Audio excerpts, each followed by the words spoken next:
Hello, I'm Yildiz at Crazy Normal for better health and well-being. I'm a psychotherapist, author and founder of Rapid Core Healing, Emotional Mind Integration, PTIT Trauma Recovery, and a family constellations practitioner in promoting better ways of working with the mind. I'm inspired to dispel myths and lay out facts about your mind and relationships and mental health. And I'd like you to join me in an exploration of what it is to be a crazy normal like me. But do it in your own way so you can be free to be you. Hello, Yildiz here. On my next episode of Crazy Normal, I have somebody here with me called Dr. Diane Rogers, social psychologist of Core Insights Institute, who's going to be joining me on this podcast as I talk about my latest book, Let's Take the Crap Out of Psychotherapy. And she is a researcher, so I'm really excited to have her online to be talking about what needs to happen into the future with new developments, basically in the area of psychology, psychiatry, counselling, etc. So over to you, Diane. Introduce yourself to the group. Well, thank you for having me, Yildiz. It's a pleasure to be here with you and your listeners. My name is Dr. Diane Rogers. As Yildiz said, I'm a social psychologist, and I have been interested in family systemic constellations for quite some time. I was introduced to it in 2005 when I was dragged to a workshop by a friend of mine who I was actually studying. We were doing, we were studying NLP together here in Sydney. And she said, "Oh, you've got to come along to this thing." And she has a background, she's German by background, and I have German heritage and have lived in Germany. And so she said, "Oh, my sister told me about this thing, and I found that they have it in Sydney, so come along with me." So we went to the first workshop, and I was blown away, as most people who go to their first constellation workshop are, by the power of the work and what it's able to uncover and new perceptions that are formed. So that was my first introduction. I trained in constellation with family constellations therapy in 2007, and I began practicing in a coaching and psychotherapy practice that I had at the time. And I just think that, and then I began researching while I was doing my graduate studies, master's and PhD. And there was a lack of research in family constellations at the time. And so it was, that frustrated my research efforts at the time. So I'm back, what is it, nearly a decade and a half later, researching in family constellations again, because the research is what we would refer to in the literature as scant, which means there's not a lot of research out there, and the need is great. So back with Yildiz, because her work is quite amazing. So that brings me to you, and you and I have discussed this at length, and then reading your book. I'm quite excited about where your book is leading us, because I believe it reflects what is happening in mental health and the needs that are there. Over to you. Yes, I agree, Diane. It's, from my perspective, mental health and mental illness has never been as dire as it is right now, in the sense of there are more of us, general public, all around the world with diagnoses and medications and also the prognosis that you would have to do this for the rest of your life, which I personally, as a psychotherapist, am quite affronted by, particularly for conditions such as depression or anxiety. I do absolutely appreciate that You know, if you have a serious mental illness such as bipolar, borderline personality or schizophrenia, DID, there's a few of them at the extreme ends. Yes, you do absolutely need diagnosis and medication and to be able to manage your symptoms, absolutely. But then that leaves a huge amount of people in the middle, which I call the crazy normal, and of which I include myself, that do go through depression at times and do go through anxiety at times and do have strange beliefs that are causing problems. But my experience with clients is that most of the time they can recover completely, right? Not just manage symptoms, but actually do not have those depression symptoms or anxiety symptoms anymore, or panic attacks.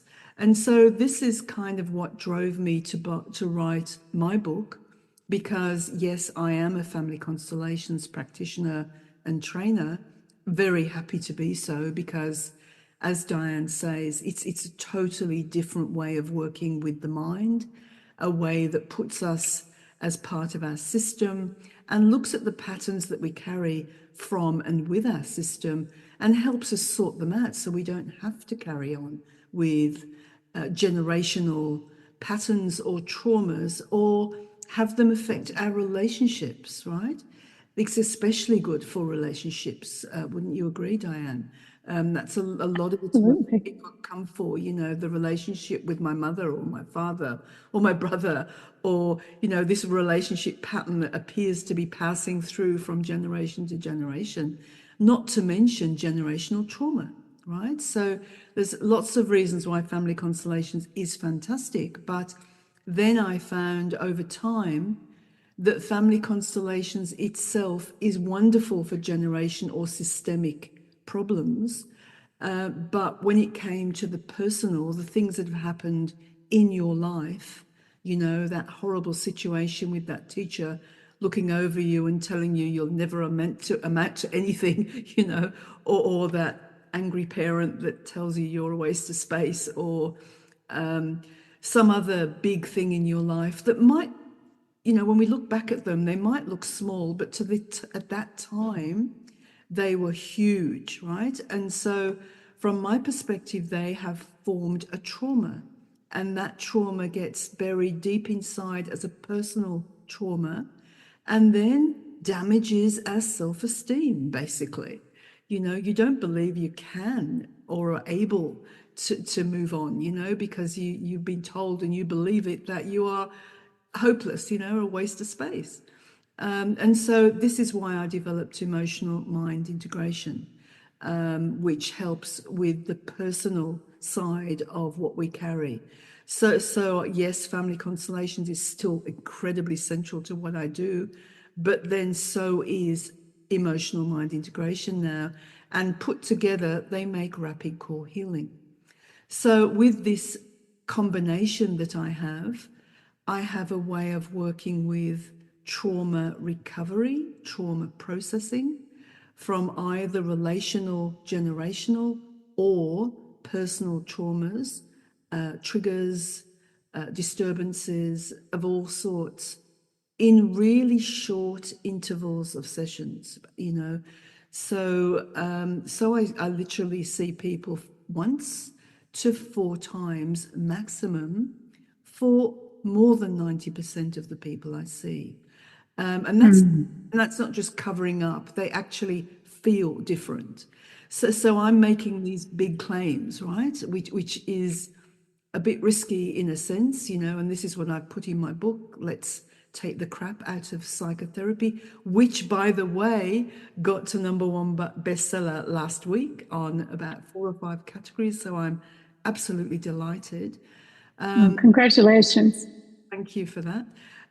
So I'm happy about that. But then, you know, I have always been aware that, you know, me making my claims is just, you know, what does it mean? Nothing.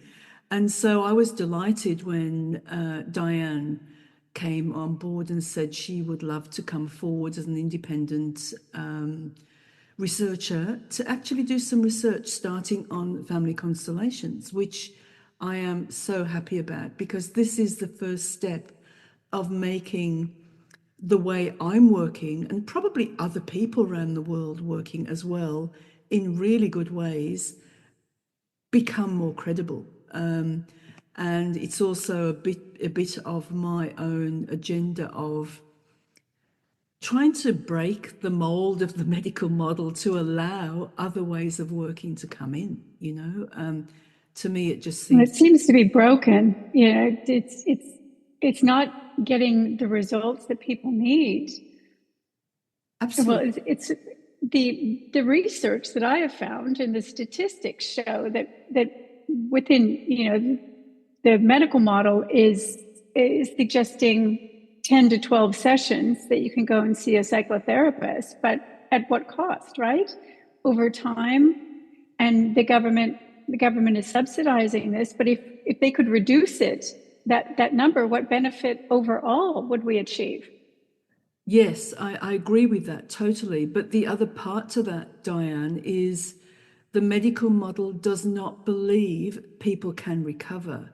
So even that 10 sessions or 8 sessions of psychology or whatever paid by the government in Australia, even if you get that, it's only to contain your symptoms and know how to deal with your symptoms, usually with medication, right? So it's not a cure, it's a management thing which labels Mm. it for life, right? So that's the bit that really gets me. Whereas what I'm talking about, me, and I know there'll be other amazing people in the world who've done, similar work in different areas and come up with ways of working with the mind which work really effectively and efficiently. So we're giving a really different story. And I know when I did the research for my book that I was so delighted when I looked around that there was so much research or people writing papers, professors and people in universities who are breaking rank with the medical model actually. And I'm beginning to say, hang on, this is not serving the public. It's not ethical. It's not actually the right thing to do, which Yeah. kind of really helped me when I wrote my book, thinking I'm not on my own. There appears to be a swell of people on the fringes coming forward saying similar things. Would you agree with that, Diane? I would, and I actually have an article. It was written, oh goodness, it was just trying to come to it, and that's we have people within the medical profession. So it was written in December 24, and people within the medical system are saying that there are social problems that exist underneath that antidepressants can't fix and psychotherapy can't fix. So to be continuing down this track is actually hurting people. Dr. Mark Horowitz said it's not acceptable to prescribe antidepressants as a stopgap measure in the absence of accessible, affordable social and other services. Yes. So that's a direct quote. And this article is from it was by Melissa Davey.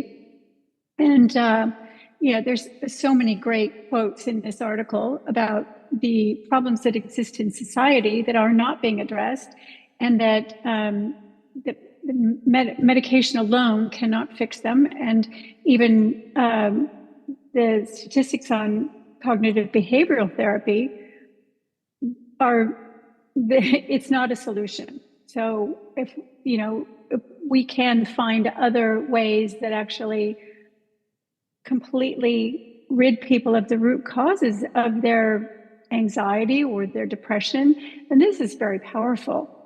I guess my work as a hypnotherapist, which I did way back, became a hypnotherapist when I was disappointed actually with, counseling, psychotherapy, really opened the door to me in showing me how, like you just said, Diane, a behavior or a pattern or a feeling that you have, if you can't change it easily, it's nearly always locked into a deeper subconscious pattern, whether it's in your family system or whether it's in your personal psyche.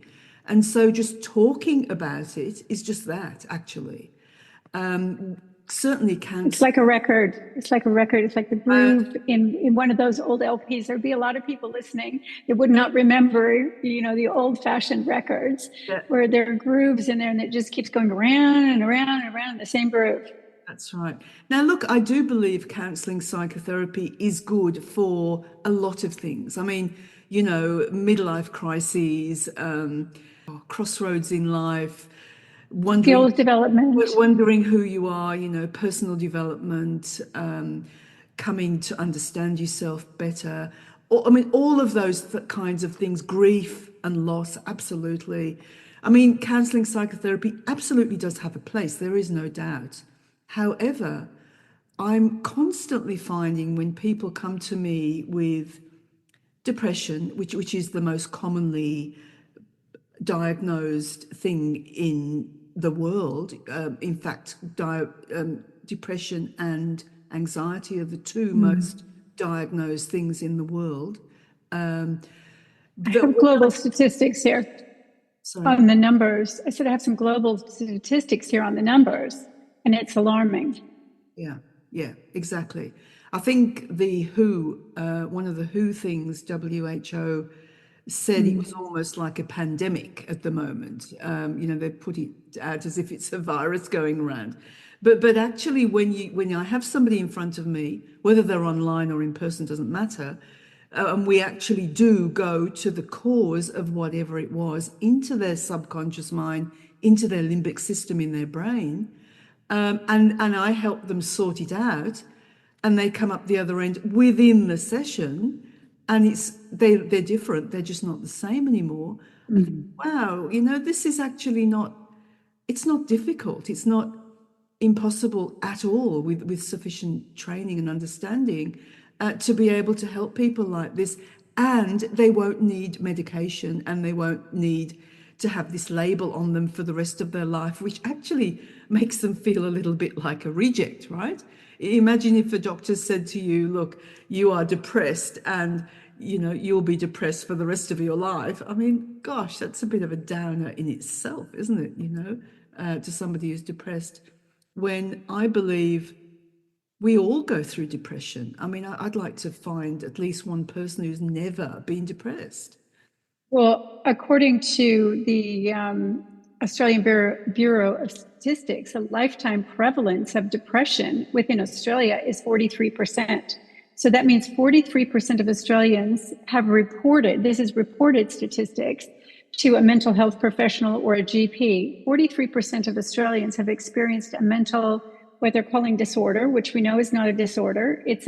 Could be a temporary change in their social structure. It could be, so many factors involved in depression and anxiety. They've experienced 43% have experienced mental disorder at some point in their lives. So that's nearly half of all of Australians. And that's just Australia, but Australia tracks really closely to the rest of the world. Absolutely. And also, if you get the diagnosis of depression on your medical file, you are always known as somebody who has depression, right? And this is because the medical model is going on a old theory that once there is something wrong with the mind or possibly the brain, it cannot recover. So just that belief alone is a major problem, because neuroscience is letting us know it's actually not true. We've actually got a lot of neuroscience and epigenetic research that shows it's not true. Oh, I was actually just going to say that according to these statistics as well, that the prescriptions in Australia are largely dispensed by GPs. So that's the largest. Trying to just find quickly the number, but in the absence of that, but just saying that most people see their GP as a first instance, saying don't go to see a psychiatrist. A psychologist is not normally the prescribing body. That's normally a psychiatrist, and psychiatrists are extremely difficult to get into. at the moment. So most people are being dispensed medication by a GP, and the GPs have 15 minutes to treat a patient. So to make an assessment, apart from a self-reported, they fill out a form, you come up here as high for depression. And that's a pretty easy fix, but medication is just just tamping down the, It's an easy fix for the GP, right? Because the GP Yes. has got their diagnosis, they've ticked a box as far as they're concerned, they've given medication, which they have been told by the pharmaceutical industry is necessary for this person. But it actually it's not a fix for the client, because they've still got their depression. And I guess, what do they do with that? Yeah. Well, it doesn't take the emotions away. It actually just, numbs them. Yeah, flattens them. Yeah, exactly. Absolutely. So it's actually, in many ways, elongating the process of healing. And actually, the other part to that, which I do talk about in my book, I've had quite a few people who have, many, many, many people who've come out of depression with me. And some of them that have been on medication and diagnosed depressives for 10, 20 years. And when they go to their doctor to say, well, look, and I usually give people my card and say, look, let them know you've been seeing me. I'm happy to talk to your doctor if they want to talk to me, etc. So I'm just trying to make it easy and being open. And when they go to their doctor, the doctor has said on some of them, not all of them, look, you were diagnosed at 17 as depression. You've been taking your medication till then. 20 years later, I'm not going to take you off your depression medication because you are depressed. You need it. Your body chemistry needs it, right? And whereas I've had other similar clients who've gone to a more amenable GP who says, yeah, I'll help you come off. And, if it doesn't work, we can go put you back on. It's no big deal. And so then they're tailored off gently, gently, gently. And they are delighted then with their new non-medication, non-depressive state, right? So uplifted by the whole thing. Yeah, absolutely. So it's right, but research is kind of where I'm looking now, especially since I found you, and you're happy to be there as an independent person, putting your research skills and eyes and ways of working on starting with family constellations. Can you tell us a little bit more about that, how that will work? Or I know we're in the very early stages of researching the research in a sense. Yes, that's exactly right, Yildiz. There a 2022 study out of Ontario, Canada, did a completely systematic review of all of the constellations therapy research, and it concluded that studies into effectiveness are greatly needed. So there have been studies explaining what family constellation therapy is, and they largely qualitative, asking people, what they thought about it and things like that. And so we have anecdotal research there, but there have been only 3 controlled studies of family constellations. But so they need more work on research that's looking at a longer term outcome. So they have some that says, okay, after the workshop, a person says X, but not a lot of what we would call longevity studies looking at the longer term outcome to evaluate what people actually got out of it. So there have been, I think, I just have a paper here that said something about 409 studies on, I think, within Australia on CBT research. So comparing that to 3, and I'll have to in the research, in your show notes, I will get you the exact figures so people can really, if they're interested in digging in more to this, get you some exact figures to match what I'm trying to say here. So the need is definitely there for family constellations research. The majority of it has come out of Europe. There have been some, but also few, relatively few compared to what's come out of Europe, studies done in the United States. And to my knowledge and to my research, only your initial study, I believe that was from 2008 or 2010. Again, we can put these in the show notes, in Australia. So there's been one published literature review that was actually very well done here in Australia. But the research there, particularly for Australian subjects, is definitely needed. And we're looking to put this together within 2005 and get the research done so that we can get the analysis finished and potentially published in 2026. Research does take a long time, but we're looking at doing this study as both a qualitative and a quantitative. So that means understanding what people say and what people believe. So hearing in their own voices. So that would be done through interviews that would happen at particular intervals of time after the constellation. And this would be done with you, is that right? As the researcher, yes, not with me that's as right. a therapist, right? Because that's right. So we would they do it with me as a therapist, they'll be trying to please me, won't they? Which is not exactly. So we'd be looking at this to do this as an independent research. So a person would come in and do therapy with you. So it would be completely private between them and you.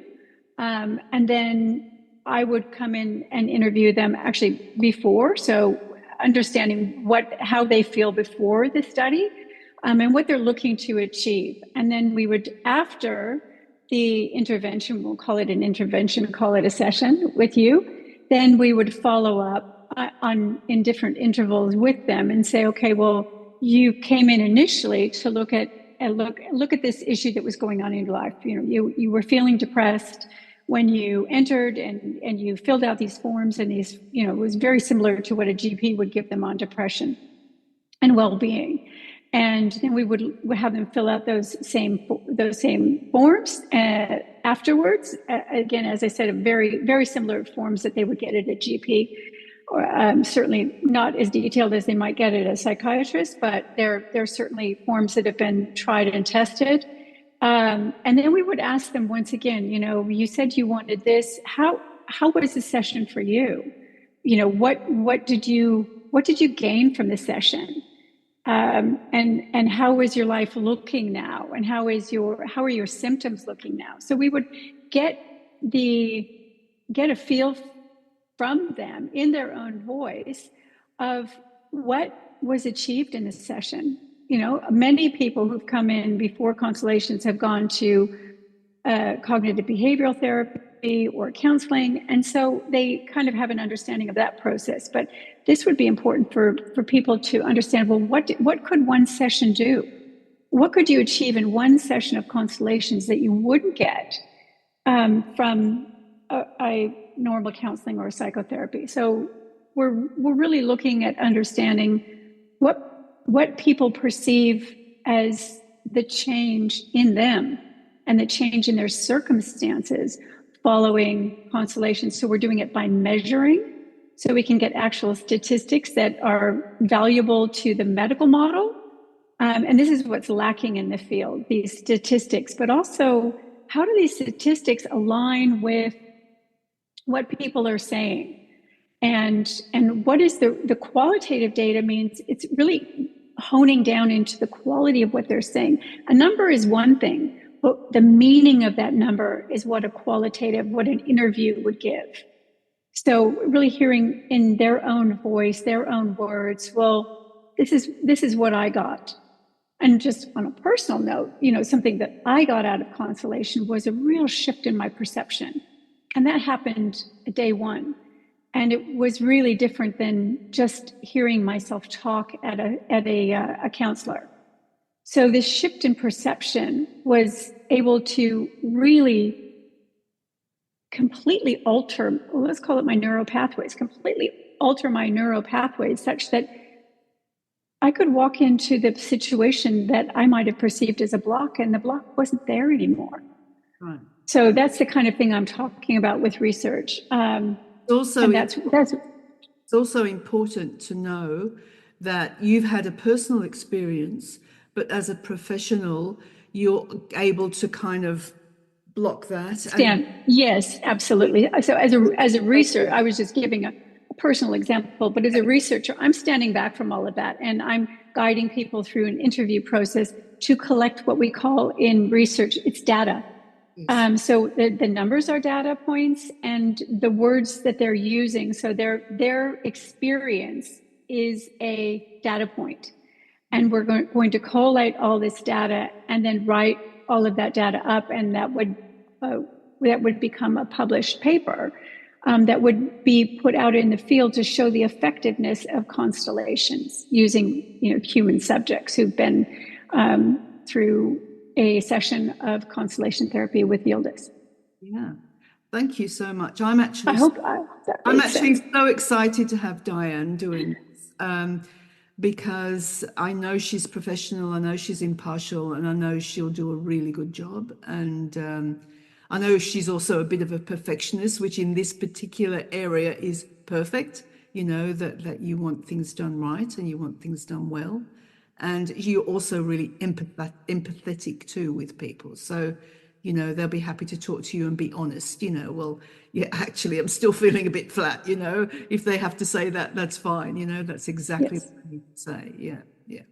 Absolutely. And I'm really excited to announce that we've had some interest out of Ontario, Canada, the University of Ontario. So, and potentially some assistance with this research from there. So I'm very excited that our research will get some attention. Excellent. Well, it all sounds really, really positive. So I'm very happy about that. And already we've nearly come to the end of our podcast time. Goes quickly, doesn't it, Diane? It sure does. Look, perhaps I might even invite you on again at another stage when we're at a different stage of the research, when we're at the point when we're ready to invite possible people to come forward, to put themselves forward to take part in the research. That might be a good second point where you could come in on, and that would be a good announcement, wouldn't it, for the podcast as well? Yeah. Well, that'd be a great way to really explain in detail what the process of what we'd be asking people to sign up for, I guess. Yeah. That's right. Because it does require some commitment on their part, right? It's not just not a session that they can get, out of this, but their payback is the contribution of feedback. Yeah. Yes, and also be able to outline the benefits to them of coming on board and being a research participant. We won't call it a guinea pig because it's not that. It's just being a participant in research and the value that they would get out of it. Definitely. Okay, well, thank you so much, Diane. And I'm really happy to speak with you. It's good to know that you're on board. And anybody who's interested in getting my book, Let's Take the Crap Out of Psychotherapy. It's on Amazon. My name, Yildiz Sethi, and it's available in ebook and paperback, and I will be putting it on an audio whenever I can get back to doing that. Yes. Okay, so it's a very necessary book right now, and I think you're right on the money with it. It's much needed, and I think it will be well supported.